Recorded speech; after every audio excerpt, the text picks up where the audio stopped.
main business as the PNG and RLC is to ensure that we have a conducive environment that is free and safe of all form of biasness to get the game running.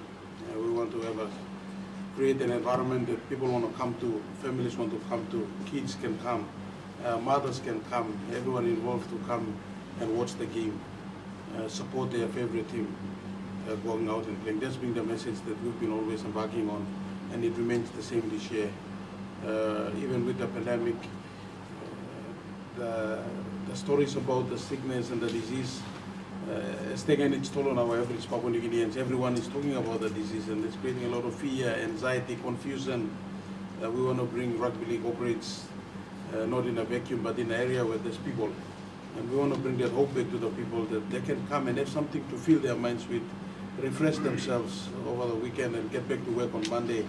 Instead of talking about the same old COVID for the last couple of months, that's the space where we operate in, and that's what we are here to do.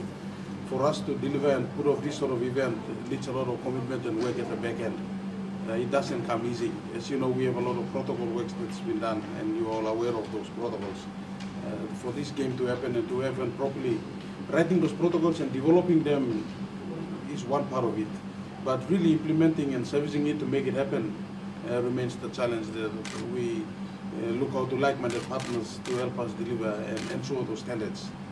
Leading Edge Limited is the official contractor that Digicel Cup is working in a relationship with. We have an agreement with Leading Edge Limited to be our game event managers. So they will manage all the events of the game that happens. The name Leading Edge may sound new to a few of us, or to mostly all of us, but the name associates itself with Mr. Lipako, who's not new to us, of course, who's done our games at NFS, who's been a venue manager there. My board at the NRLC took comfort to have someone who can administer and run the game properly, not compromising the standards that we put in place, the protocols that we have in place, and we can only rest our assurance as we have a good team to deliver the event for us.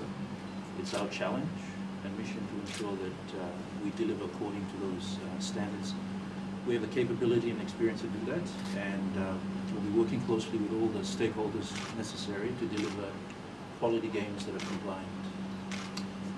For the purposes of week one, we're obviously managing week by week, as Stanley alluded to, with our games. So we will have access to the east stand, the south stand, and the entire western stand here at the Hondina Stadium. All the social distancing requirements have been fulfilled by the stadium management, and we're very grateful to them for having assisted us with that. Adequate spacing has been set out, and the right seats that can be occupied have been marked out.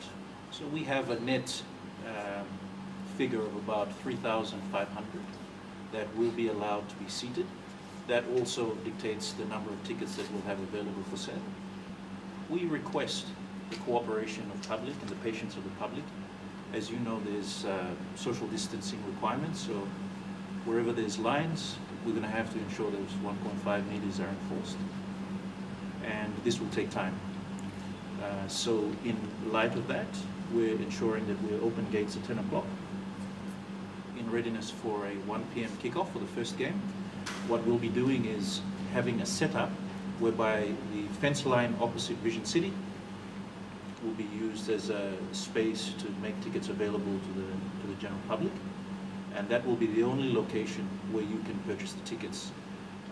To this point, having other outlets available for ticket sales are still under negotiation, and that will be subject to further discussions and announcements from Stanley. Tickets, like you said, is selling on the ground. The grandstand tickets are going for 25 kina.